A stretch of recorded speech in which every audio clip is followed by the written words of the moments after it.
to give way. Right, Susan! It's too late!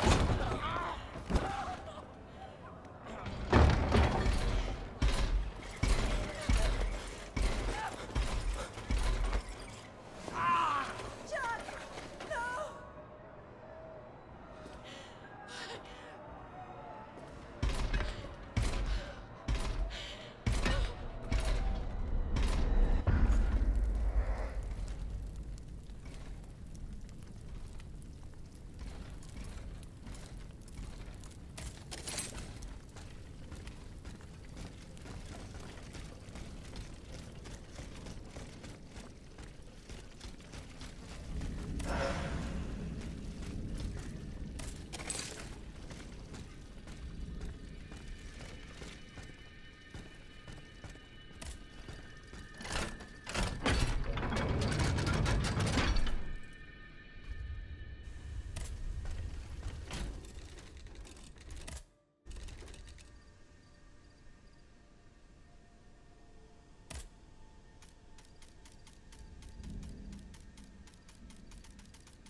I'm getting close.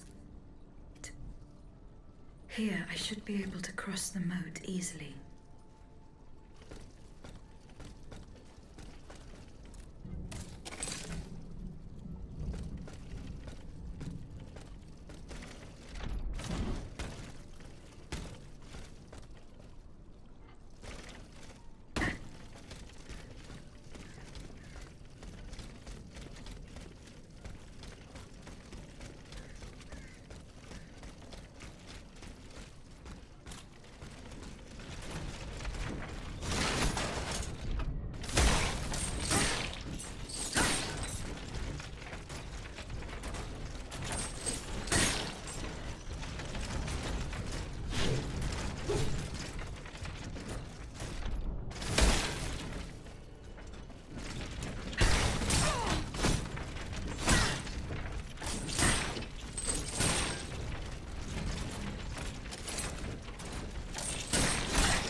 debt was no longer sustainable, Your Majesty.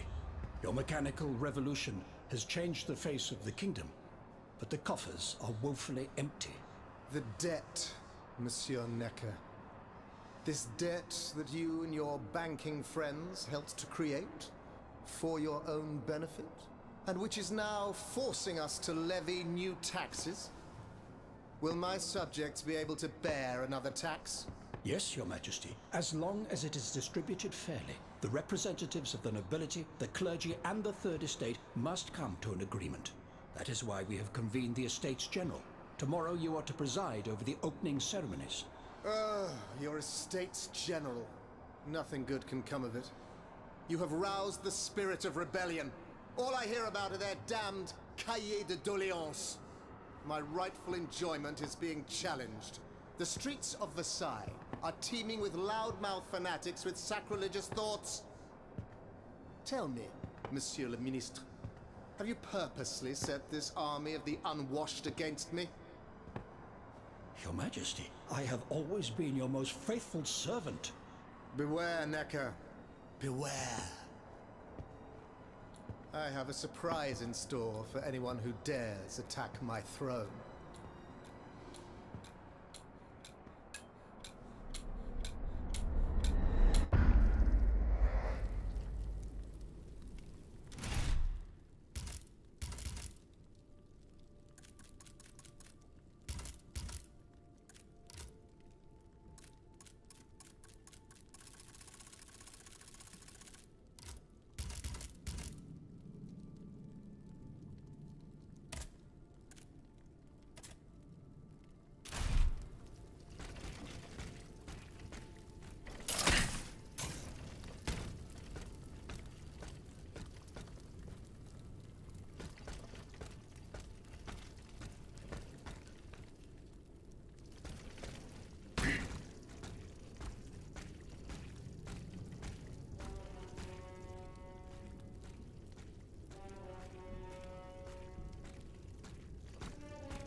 Suzanne, my dear Suzanne, take my hand, please. Don't let them take me away. No. Oh no, this has to stop.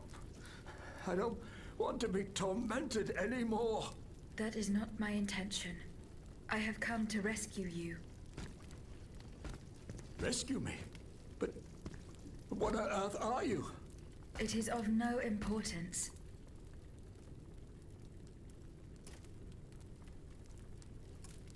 Who are you, monsieur? Don't you know? I'm Jacques Necker, Ministre des Finances. Well, I was before I was captured.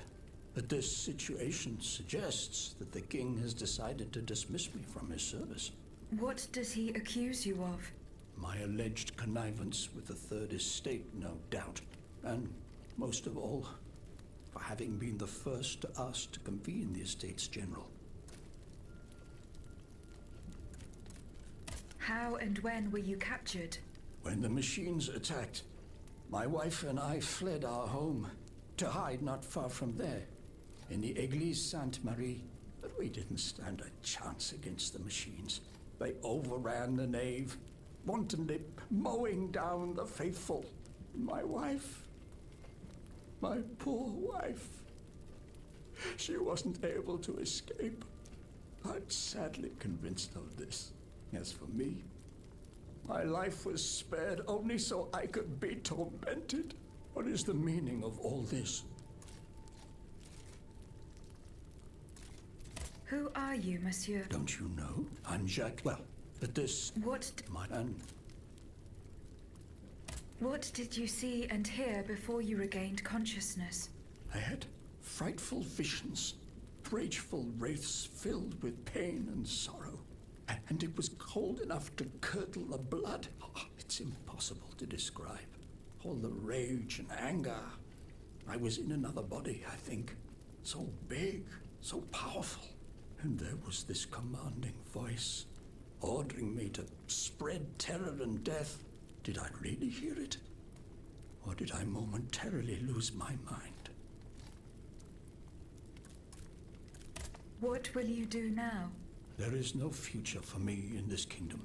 I need to find a safe place where I can prepare for my departure as soon as possible.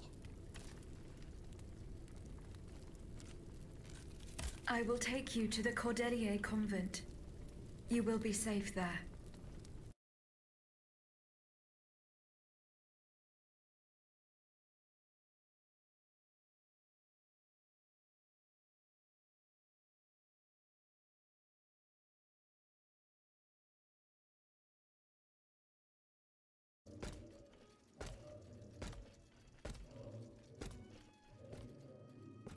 À la bonne heure, she's back. Aegis, what a joy and relief to see you again. Monsieur, Welcome to our stronghold. I'm sure that everyone here is aware of the great debt we all owe you. As you can see, the most exhausted among us are growing stronger. While the most determined are already planning our counterattack. I did not expect to see you all together. 4 days ago, the representatives of the Third Estate gathered in a tennis court. They swore not to separate until they had established a constitution for the nation. But that was not the only oath we swore. All the honorable men who were at Versailles, representatives and patriots, members of the Club Breton, secretly swore to meet here if they were dispersed. You, Aegis, have allowed them to gather once again. Though unfortunately many are missing, we still have hope. Where are the monks, mon père? They are secluded in their quarters, praying for the salvation of the people of Paris. Why did you choose to meet in this convent? It was my idea. Voyez-vous, I stay here whenever my obligations bring me to Paris. No other retreat inspires such peace and contemplation. Et puis, truth be told, this building has always felt like a fortress to me. Just look at how thick these walls are. For 2 whole days, the patriots in the quarter consolidated the outer walls to make it an impenetrable citadel. No automat has broken through our defenses yet. However, we bear no illusions. We are weak, we are divided. And we are unarmed. Without you, Without your warrior strength, we have no chance of turning things around. You are sent by heaven above, Aegis. From now on, you may consider the Cordelia Convent your headquarters and a welcome refuge.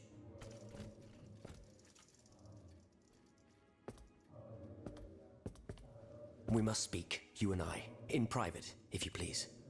Monsieur de Lafayette must not hear a word of what I'm about to tell you. What do you mean? You all seem to be certain that I will use my strengths to serve your cause.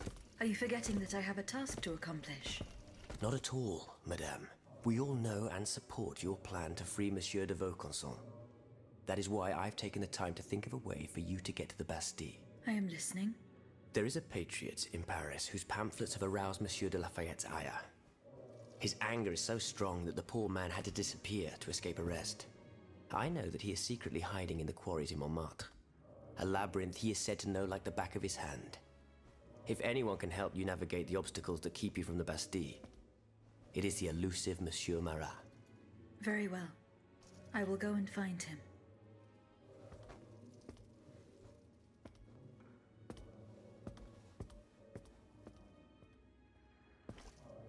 Monsieur Necker. I owe you my life, madame. So I am embarrassed to ask you for anything more. Do not fear. You have my full attention. Suzanne, my beloved wife. I cannot bring myself to accept her death. Despite all the evidence, I still hope to see her alive again. I need to be sure. Mon Dieu. What have I done to deserve such a fate? Why has the king sworn to destroy me? And all that I hold dear. After everything I've done for him. My abnegation. I will look into what happened to your wife. Bless you, madame. Where should I start my investigation? In the Faubourg Saint-Germain, east of Les Invalides. We were separated in the Église Sainte-Marie, on Rue de Bourgogne. Why would the king owe you anything? I dedicated my life to the kingdom as his minister. Well, my life and my fortune as well. I refused to accept any remuneration for my services, in order to keep the accounts balanced. And I personally filled the king's coffers with 2.5 million livres from my own private accounts. Bonds in the Caisse d'Escompte, which the king keeps in a tailor-made armoire de fer in the Palais des Tuileries. He stores all his secrets there. I'd wager there's enough in there to sully his reputation 100 times over. You must retrieve these bonds post-haste, madame. They must not be used to allow this madman to build more murderous automats. Do I have any chance of opening it? Don't even think about it, madame. Despite your incredible strength, that safe is said to be impenetrable. It was designed precisely to that effect. I personally never had access to it. I suppose that its contents were too unofficial for the honest minister that I always was. Who has the key? The king does, that's for sure. Anyone else? How could I know? His shadow advisors, most likely. Now that I think about it, there's a rumor that has been going round Versailles for a while now. It's said that Monsieur de Mirabeau used to come and go as he pleased at the Tuileries, that he oversaw diplomatic missions for the crown. Not in any official capacity, of course. Who knows? He might know more about this matter than I do. I will ask him. I shall be off. You are the only hope of seeing my beloved wife again, and of foiling the plans of the clockwork tyrant.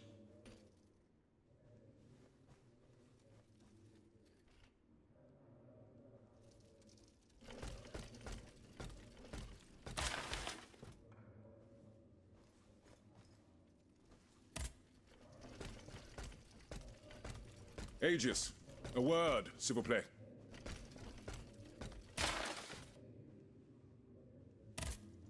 Monsieur Raymond. Aegis, we are very pleased to see you again. It was very unwise of us to leave the Société without such a capable bodyguard as yourself. It is a miracle that we got here safely. What do you want to talk to me about? Have you ever heard of the Club de Massiac, Aegis? No, monsieur. It's an association that meets at the Hotel de Massiac, just west of Les Halles. It counts some of the wealthiest plantation owners in the Empire. Those from Saint-Domingue and the Petite Santé, our most formidable adversaries. They are waging a war of influence to keep the slave trade going. and resort to the vilest methods to achieve their ends. They worship nothing but money, and their greed is matched only by their cruelty. Regrettably, my interests occasionally require me to suffer their company. 2 months ago, I was in Le Havre to settle some business with the Admiralty, when I overheard a conversation between 2 planters from Bastère. If they are to be believed, the Club de Massiac is plotting to create sleepless slaves, des esclaves sans sommeil. Those were their exact words.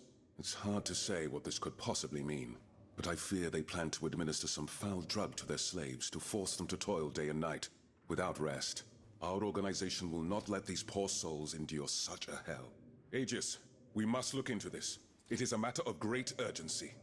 You speak of greed, Monsieur Raymond. But could you enlighten us as to what makes you any different from the planters you condemn? What exactly do you accuse me of, Monsieur de Robespierre? S'il vous plaît, do tell. Do you not also exploit the labor of these poor souls yourself on your indigo plantation? I fight every minute of every day to improve their condition. No one would have the audacity to deny this. If that's the case, then why wait? Free them. You preach abolition, yet you continue to line your pockets at their expense. The truth is, you refuse to upend the established colonial order because your entire fortune depends on it. It's easy to criticize from atop Mount Olympus, Maximilian. You know nothing of the realities of Saint-Domingue. What would happen to all these people if I freed them tomorrow? Without an education, without a livelihood, I would be condemning them to the most abject misery. No. I must act with both compassion and realism. Any reform, revolutionary or not, must be taken step by step, with moderation and prudence. This reform is not so difficult. I've begun it myself at La Belle Gabrielle, my plantation in Guyane. There you will not find slaves, but workers who earn a weekly wage. And my plantation is no less profitable. Ah, yes, profit. Because that's the most important thing. Don't you see, the law of nature gives every man the right to cultivate his own land? Monsieur, calm yourselves. I implore you. Now is no time to quarrel. What Monsieur Raymond has related to us is extremely worrying. We must find out more about this plot to create sleepless slaves as quickly as possible. Aegis, you are the only one who stands a chance of making it to the Hôtel de Massiac alive.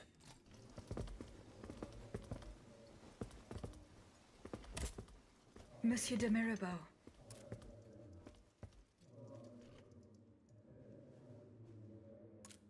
What does this letter mean?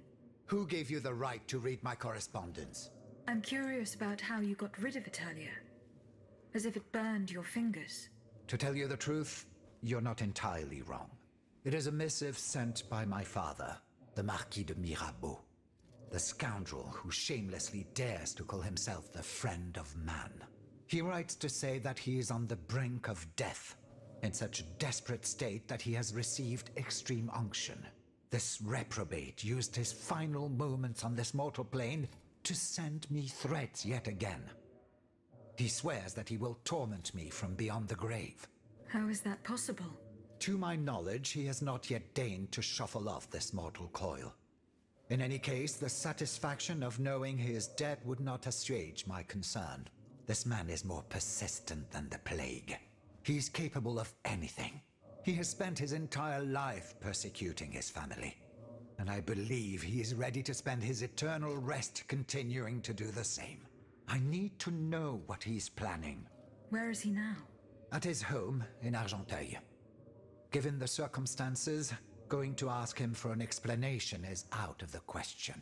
But the man who heard his final confession is here. Monseigneur de la Fare. Precisely. Only this confounded shaveling refuses to tell me a word of what the old dragon confided to him. He stubbornly insists on the secrecy of confession. Bon sang. Will we ever be rid of these damned superstitions? Aegis, would you be so kind as to intercede with the bishop? Perhaps you will be able to make him change his mind.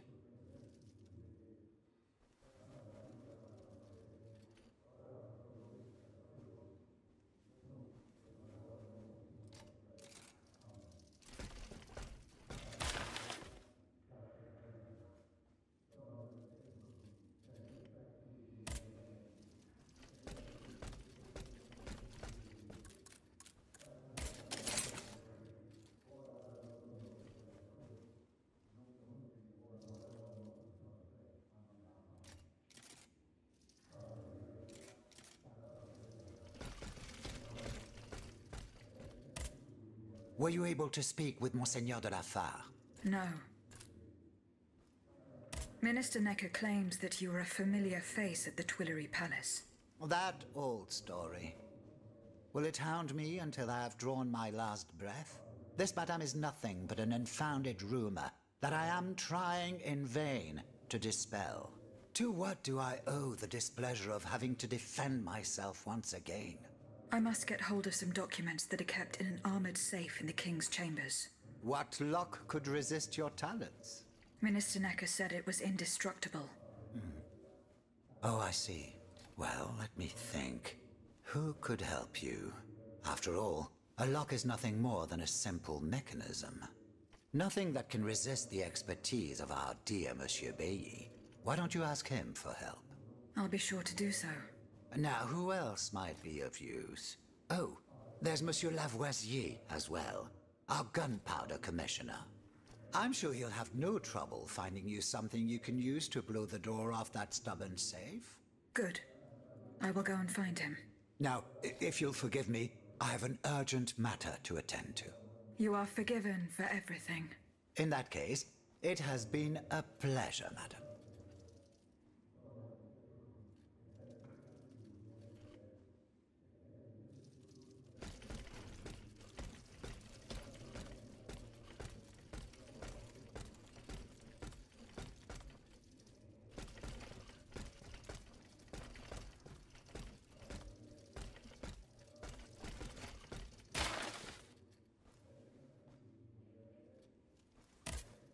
Monsieur le Marquis. I'm listening, Aegis. I went to the meeting point you indicated. I had an unexpected encounter there. Get to the facts. Who did you meet there? Madame de Polignac, the Queen's favorite.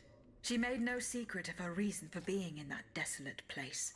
So now I know all about the precious cargo that is the cause of your great concern. Seigneur. The children. What happened? Tell me that nothing bad has happened to them. That remains to be determined. One thing is certain. Charlotte and the young Dauphin are missing. The evidence points to an ambush by the Duc d'Orléans' men. They apparently attacked the wagon the children were hiding in. How the hell did they know? This ambush could not have taken place without an accomplice. You were betrayed. A plague on Orléans and his damned informants. They have taken the children. That still remains to be seen. It seems that the Duke's men were interrupted while carrying out their task. 3 of them lost their lives. A 4th was able to escape. Excellent. I bet it was my hussars who sent the vermin running. But why the hell haven't they reported to me yet? Only they could tell you that. Would you be so kind as to go and find them?